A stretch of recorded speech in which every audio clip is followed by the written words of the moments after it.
Newsfirst, News with Faraz Shaukutali. Very good morning to you. This is Newsline. We're live from the Newsfirst studios in Dawson Street in Colombo. Before we begin, let me apologize for the late start. Some technical glitch which is being seriously looked into. We acknowledge your concerns and your messages. We're terribly sorry. It is being looked into. And this morning, as we move closer and closer to the presidential elections to elect, I believe, the 8th president of Sri Lanka, we have with us a candidate that is, for all intents and purposes, an independent. And she's here with us this morning, Dr. Ajanta Pereira.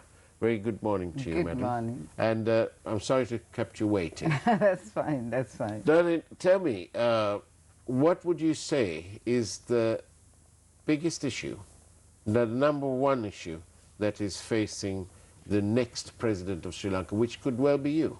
Yes, I hope so. The most important issue, the underlying issue, the foundation issue is really the ethnic issue.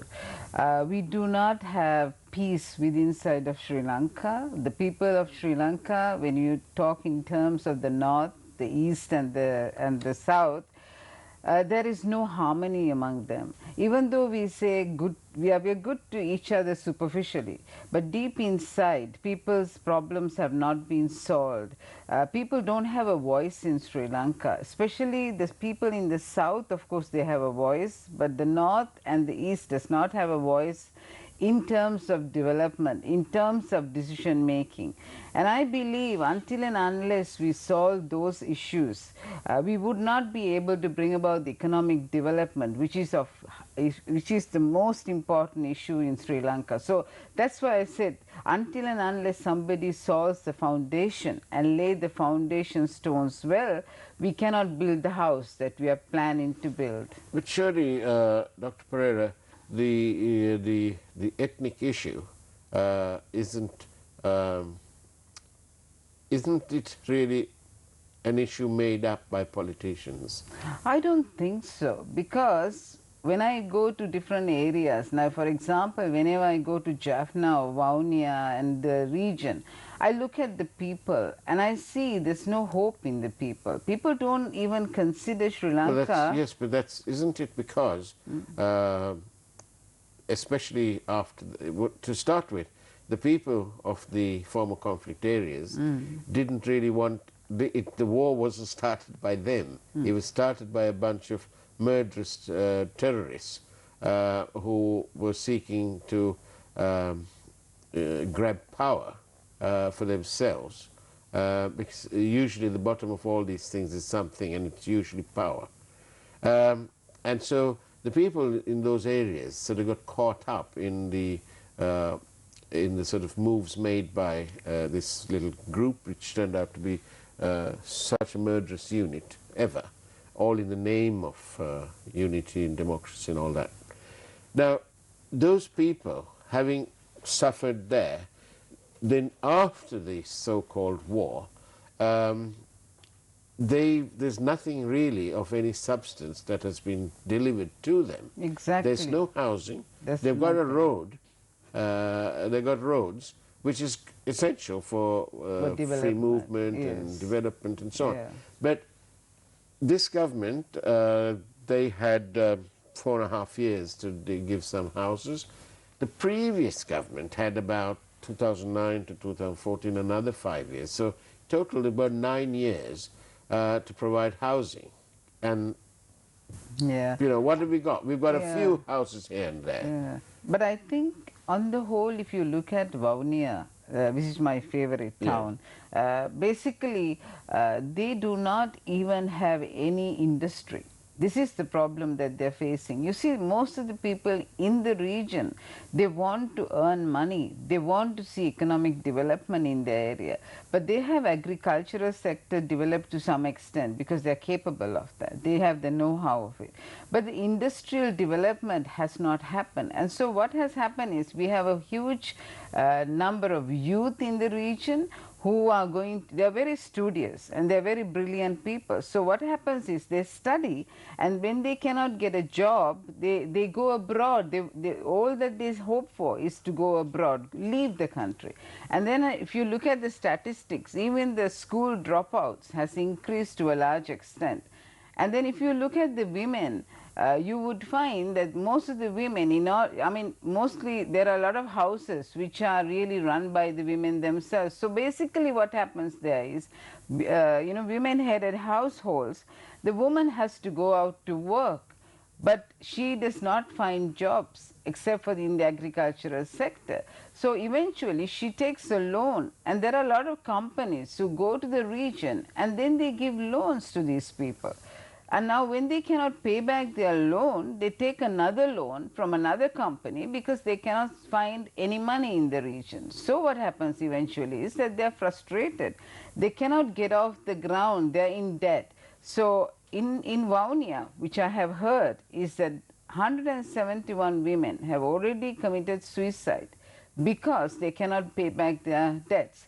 So it's a frustrating situation, for many people in Colombo to go to Vaunia or to Jaffna and to see the place and come back seems very easy now because the road network is good. But the people there, they want to see development, they want to see a change. But how can there be development over there when the central economy is in tatters? Exactly, exactly. And I think we have made a lot of... What would your plan be to address the economy? Okay. I did a little thing amongst the group of viewers who are in touch with us, and all of them came back. The primary thing was economy, economy, economy. Exactly. That's very true, because we are in debt. So obviously we need to come out of it. What have we done in the many years? Is that we have killed our own local industry. Now I can give you one example of that. One example that I talk about very often is the paper corporation. We had a fantastic paper corporation where we were producing paper for the country, both in Valachine and Abelipitia, for a long time. We were producing our own exercise books. I mean, of course, it did not have that super quality which we get from outside, but we had the industry here. Then what happened was, at one time, I remember one of the ministers, I think it was Mr. G.L. Pires, he reduced the taxes for bringing paper from outside. So automatically what happened was the paper flooded into the country, and therefore, and it was cheaper. So people went out and bought exercise books, everything else from what was coming in. So eventually what happened to the paper company was it went down the drain, both the Ambelipiti and the Valachene. And then they started to say, okay, the machinery is not functioning, and they actually plugged in a person. And I know this for sure, they plugged in a person into the industry who would run it down. So eventually it got killed, and we ended up having not only not making paper, but we could not even recycle, because I was speaking so loudly on environmental issues to recycle the paper, because we have a huge garbage issue. So eventually what happened is today that both those companies are killed, and there were a lot of people working in them. So is this the work, to think of, sort of neoliberalists who want to see things coming from outside? Well, who want a completely, a totally free economy? Yeah. So I have a feeling that, you see, the thing is, what we really believe right now, what we need in the country is development of the local industry. Now we have a lot of people who are very creative, who wants to develop industries in Sri Lanka. We have the textile industries, the garment industries, and let it grow. But creativity is a need of the hour in order to, for us to be able to compete. So where do we get the creativity? It's from the academic sector. You see, our professors, our doctorates are sitting in the universities. They are only teaching a few students, and that's all they are given the opportunity to do. But what I believe is, you see, if the academic sector combines with the industrial sector, for example, you have the farmers who become professional farmers. You have the fishermen who becomes professional fishermen. You have the laborers who become professionals. And this is the aim of the country. We need to bring the knowledge, what is within the academia, practical knowledge, into the system of the industry. So they go hand in hand. For example, if you take a university students, today in the university system, we have a 4-year degree program. But in the 4-year degree program is all knowledge based. Lectures, lectures, lectures, exams, exams, exams. That's not what it should be. They should have 1 year of industrial training. You know, they should be placements in the industry. Or they should be joining a group like ours, because for the last over 10 years we've been walking the length and breadth of this country. We've been discovering people long forgotten by the government and various authorities, Exactly. and who are suffering mainly in silence. Their only voice being heard during some form of an election. Exactly. And thanks to the number of elections we've had, at least they appear to have had their voice heard. Little bit heard. But no delivery. Exactly. And talking of academia, we've had the University of Peradeniya joining hands with our group through a movement called the Gammadda movement. Oh, that's it. And so we do know a thing or two about the people and what the people want. Exactly. And what the people want is that they be remembered, not only during an election. Elections, exactly. There's a huge dearth of people who lack water and the most basic needs in the form of conflict areas. It's houses. There are people still living in the Putlam area who were evicted from Mannar, who are still living in camps. Exactly. There are still people in the south who were affected by the tsunami, and despite the huge amounts of money that entered Sri Lanka, then they are still, some of them are still without homes. Exactly. And if you look So at these are the challenges that would face you as President Pereira. And I'm really ready for it. You know why? Because now if you look at the tea sector, you know, how did we become so popular in the world? Because of tea, Ceylon tea. Wherever we go, we are so proud to be said, you know, the country which produces Ceylon tea. But you look at the woman who works in the field, who plucks the tea. You know, you look at her hands, and she has suffered over many years. And when I go to the tea plantation sector, all what I wonder is they're still living in the tiny little houses, and many families do not even have a toilet.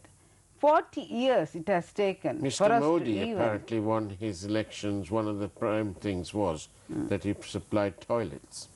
We have a lot of houses here in Sri Lanka who does not have a toilet. You go to Blumandal, you go to Madampiti, people don't have toilets. Toilets are falling apart and nobody is building them. So what I believe is, you know, the problems that we have in Sri Lanka is that the governments have forgotten the people. What would you have done if you had 22 billion rupees? I'll tell you where you can get that from, but before that, what would you have done if you had 22 billion rupees? Would you build toilets? Number one, I would have developed the industry. I would have developed the economy. Then I you've would got have only given 22 billion. It's very little in compared to... It's big. the but it's- big, yeah. So I would have connected the industry with the academia, and then I would have provided sufficient job opportunities for the people, such that they become self-sufficient. You know, my target is to make people self-sufficient. If they can stand on their 2 feet and be proud that they are living in a country where they can earn their living, and that they can be happy in this country, that they can afford what they want, they can afford the basic essential food, people are happy. People in Sri Lanka are not asking for a lot of things.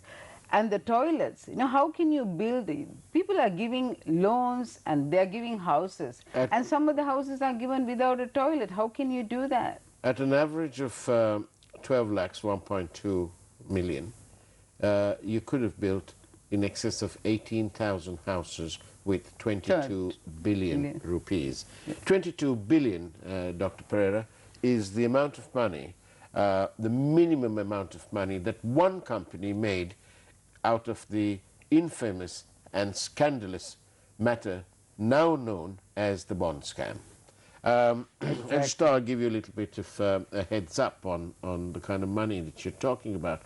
But honestly, as an independent candidate, tell me how difficult or not it has been for you to traverse around the country where the votes are and to take your message. What sort of campaign have you been doing? Yeah, I personally believe in speaking with the individuals rather than actually, this kind of where you have big meetings where people cannot really raise their voices.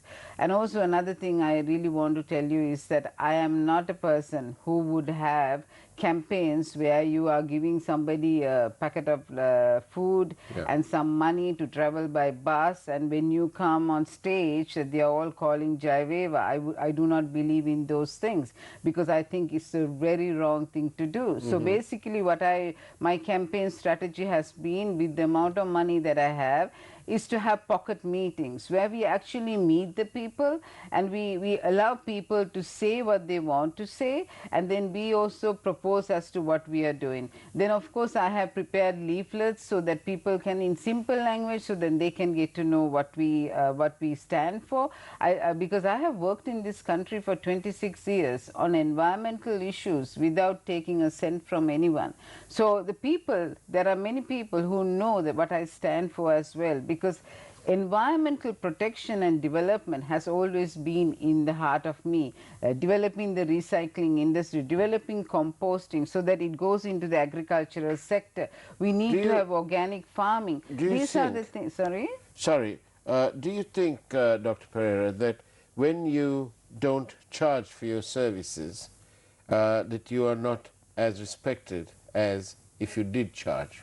Because in Sri Lanka, Yeah, I think the reason why I did that is because when I was developing the solid waste management program, one of the things that I was very careful about was that I wanted to have a good name, because you see, even when I become the president of Sri Lanka, people are going to look at me as a role model.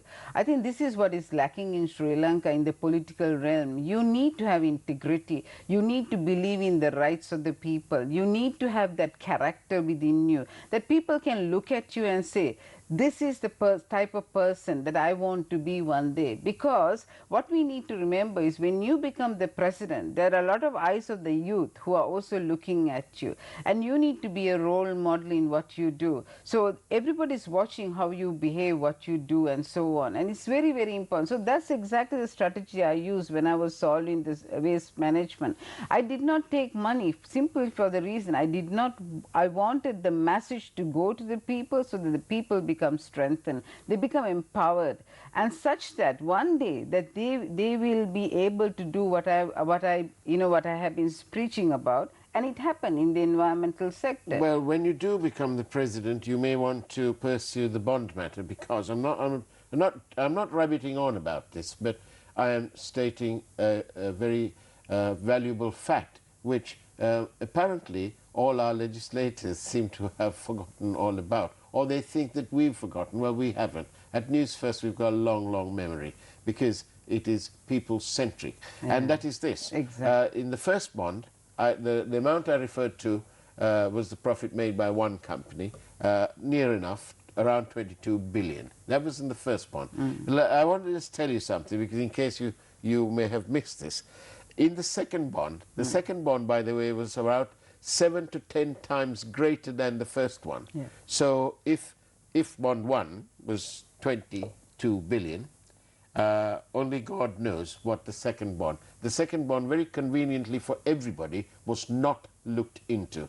And Newsfirst, of course, has been calling for the investigation forever and a day, and we will do, but no action. So I'm just letting you know that as a future president, you'll have far more than 22 billion if you go after the second bond. Exactly.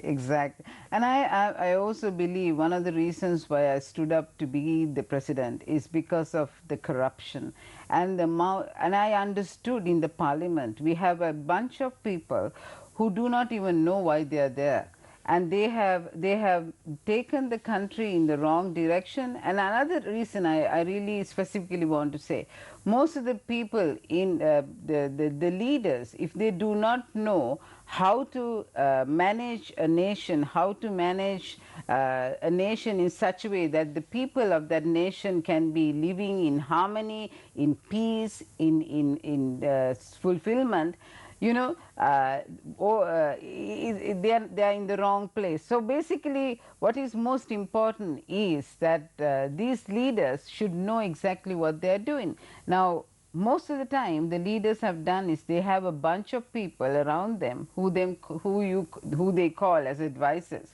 So every little thing they turn to the advisors to find out as to what they should be doing. So eventually if the advisors lead them in the wrong direction, they take the country also in the wrong direction. So this is why I am very sure of myself. I have the knowledge. Who was your I role have the model? experience. My role model has always been people like Nelson Mandela, basically because they have given hope to the people, and I think they brought about big changes. And I think people, the people who have forgotten about themselves and they put the other people first in their life. And I think this is a time in Sri Lanka where the leader of the country will have to forget themselves and put the country first, because the country is in a mess economically, in peace, in terms of the education, in terms of the women's rights, and also in terms of the international relationships. We in Sri Lanka need not be afraid of the international arena. It does not happen that way if we need to have the right diplomatic relationships. And I think it's very important that we have the right people in the foreign services. If the ambassadors that we send to the foreign countries are the right people, they have the ability to do the right connections. Recently I saw how the Basel Convention, which we have signed in 1994, was broken in daylight when they brought garbage from England. And it created a big friction between England and us, and which was so unnecessary.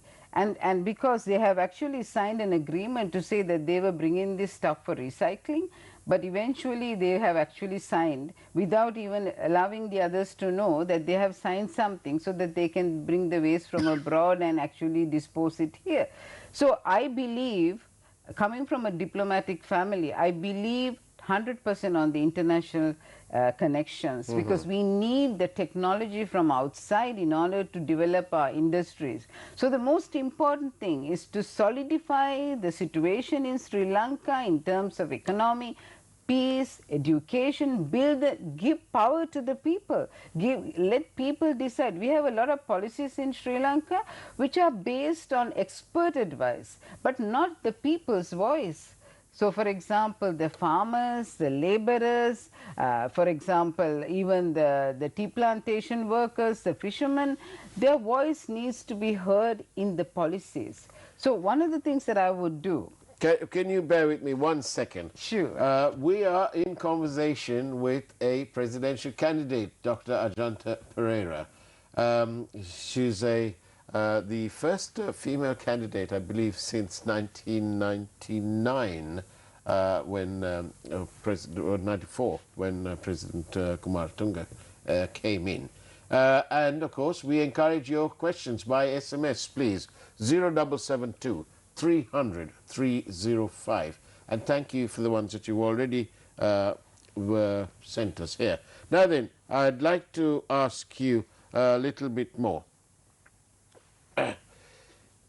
About the waste. This is a question coming in from the public. About the waste. What was changed and by whom? Well, I developed the national policy for waste for the Ministry of Environment during the time of Champika Ranawaka. I laid down very clearly the priorities to be reduce, recycle, then composting, biogas production, only the residual waste which you cannot do anything with to be disposed in a landfill. What did the government do? They took the last option because that's the one that brought foreign investment. They got money from outside and they wanted to build the largest landfill in Sri Lanka. So they totally turned the policy upside down. And so for me right now, Aruwakkalu is not the thing that we were supposed to have. Aruwakkalu was never in place in the mind of the policy. Now what is happening today, every night at 1 o'clock in the morning, I saw this again when I was coming back from Jaffna, again second time, lorry loads of waste is travelling from Colombo to Aruwakkalu, and they are paying every lorry 100,000 rupees and escorted by the police. They are going to Aruwakkalu and carrying the waste not only of Colombo but also the waste that has come from England. And they are going and depositing it there, and the people of Puttlam are crying out saying, don't do this, because Puttlam is famous for the fishery. And we they're need also the paying for the empty trucks to come back. Come back. And then the lagoon, the Puttlam lagoon is getting polluted, and the fishermen are crying out and saying, you are ruining our livelihood. But the voice of the people is not heard, is suppressed. And this is the thing that I want to change in this country. Sri Lanka belongs to the people, it does not belong to the parliament. Well, you've got open sesame with News First. We are always, we are the people's channel. So if you want to give a message out to the people, we are ever ready. Thank you. We're better than those batteries. We are ever ready. News First is always ready. And people in Puttlam, they have been speaking to me, and we have been trying to stop all this, and the courts have already given an order that they should not be disposing in Aruwakkalu. But 2 days ago, I saw with my own eyes how the trucks are still moving because of the elections. They do not want to show the country there is an issue with the garbage, and so they are going and deliberately dumping waste there, and the landfill is not yet ready. I've seen that also with my own eyes. Viewer says, I wish to congratulate Dr. Pereira for her education and knowledge. We should be lucky to have people like her. Hope she wins. That's what somebody says. And I'm sure there are lots of people who are rooting for you. So when in your travels around the country, having your pocket meetings and so on, what is it that you discovered? Is it the frustration of the economy being down, or is it the frustration of a lack of opportunity? What is there one thing, or is there several things? Several things, but I think overall, you see, there are two things that I like to put forward. Number one is that I have put forward this, and which I have had it in since 1997, is to create Vavuniya to be a main city of Sri Lanka, and to create Puttlam to be a main city of Sri Lanka. Now many people ask me administrative cities of Sri Lanka. People ask me why. Because if you really look at the location of Vavuniya, it is strategically very well kept. Now if you give the ability for Vavuniya to develop as an industrial estate, agricultural sector, universities, education, we are going to have a hub where the economy is going to be growing, and it will spread into Jaffna. But Puttlam is now only famous for not only the local garbage, which is what you were talking about, but also for the international garbage, the garbage that you pointed out that came from the United Kingdom. With your background of your sort of links to the United Kingdom, what do you make out of this, where international garbage is being brought in under various guises here, and they've got caught out, but we are still stuck with the garbage? Actually, I met with the ambassador for Britain here. I actually met with her, and I had a discussion with her. She was asking me about the future plans for the country, and then I told her about the garbage issue. She was really sorry about the situation that has arisen, and she said that in her views, England was never aware of what was really going on. They were thinking that they were only allowing things to come for recycling, whatever the material. They were never considered garbage to be brought from England, because England has also signed the Basel Convention, and they would not do it. So basically, what do you think that the people who imported it? What's the accountability and responsibility process? What are you calling for? Actually, the mistake has been made by the previous government. What they have done is they have actually signed a contract saying that they can bring the waste from abroad, from any country, for recycling. But deep down, what they have done is they have brought garbage, which is not for recycling purposes, rather also mixed waste from hospitals. So they have earned a lot of money, because in those countries they have a real problem with finding land space, and also incineration is not accepted today. So little Sri Lanka is becoming the garbage dump. And Putlam, which is better known as for its sultans, exactly. is now becoming more famous for handling British waste. And if you go to the site, you can see reddish leachate coming from the garbage dump site into the lagoon. And you know, this is the worst thing that you can do to a country, because at the moment they do not even have the basic infrastructure laid down for collecting the leachate and even for treatment. Now recently there was an explosion. Do you think this whole matter should be criminalized and people yes, should be held criminally responsible? Definitely. And I'm waiting. I have already mentioned this in most of my news discussions, but the moment I become the president of Sri Lanka, I can assure the people of this country, never will garbage be a problem for you. I have always said garbage is an economic gain, it's not a problem. It has never been a problem in any part of the world. Only for Sri Lankan authorities who are there right now, they have made garbage to be a way of earning income for themselves, not for the country, for themselves. And this is where they have made the mistake. They have not even told the countries from where they are bringing the waste that they are actually taking garbage, because the hazardous waste policies do not allow hazardous waste to be transported across continents.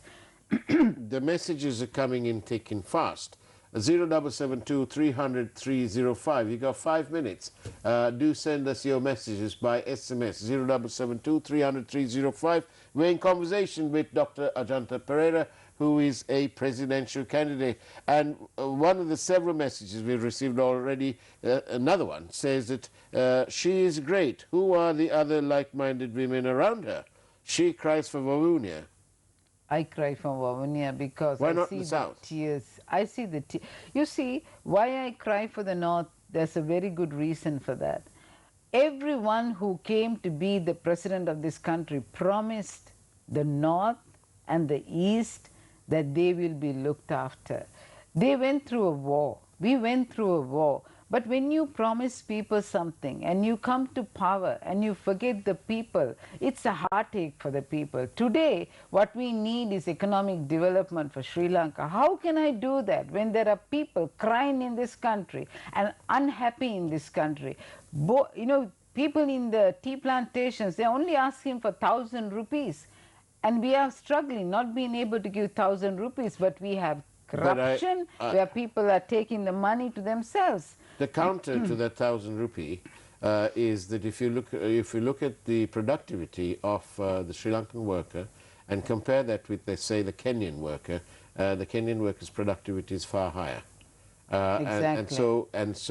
And the counter to that one is that they say that we don't have enough tea to pick, and therefore we've got to go and work elsewhere. And that could be true because, somebody had a dream somewhere along the line and they banned glyphosate, and so our tea production went down. All because someone, somewhere, had a dream. The wrong and it policies. wasn't a Martin Luther kind of a dream. Yeah. This was a dream about glyphosate, really. And that's how our tea industry went down the pan.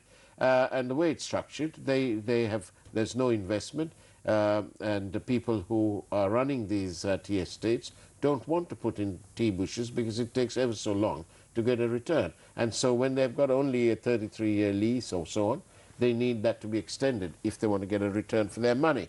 Now then, yeah, I want to also bring another issue forward, which I said the second one, is if you look at our garment workers, this is another group who have been working tirelessly to bring a name for this country. These people, who are primarily women, have been working they work for 8 hours standing, and they earn only 21,000 rupees. And this is total number of women working in the garment industries are about 45,000. But if you go and look at how they live, the conditions under which they live, they have tiny little houses. The whole situation is so bad. So what I'm trying to drive at is, if you want economic growth, you need to take care of your workers. You need to take care of those people who are working in the industry. When they are happy, when they get a good salary, when they are living in the good environment, when they are living in a country where their mind is free, you know, another thing that I'm going, you know, they can do a fantastic piece of work. Another thing that I want to bring forward, most of our application forms ask about the ethnicity, ask about the religion. Why do we need to know that? We don't need to know about the ethnicity. We do not need to know about the religion. So in my regime, I'm going to, for all the applications, the ethnicity will be scrapped. When they ask about ethnicity, no more. Nobody will ask about your religion. We don't need to know those things. These are the basic rights of the people. And they only need to have the ID number and their qualification. Every job will be based on the qualification.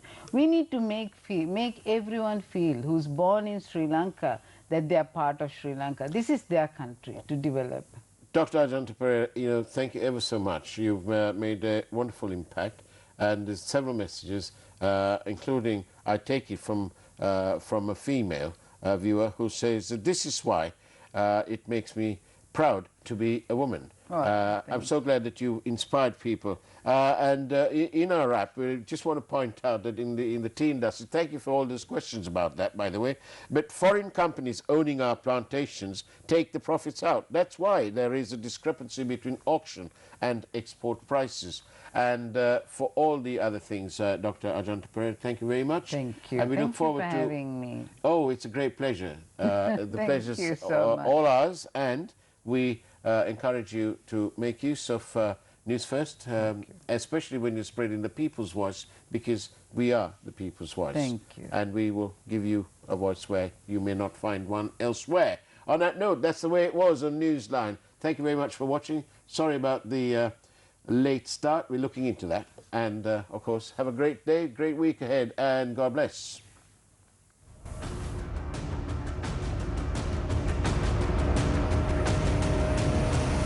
Newsfirst Newsline with Faraz Shaukut Ali.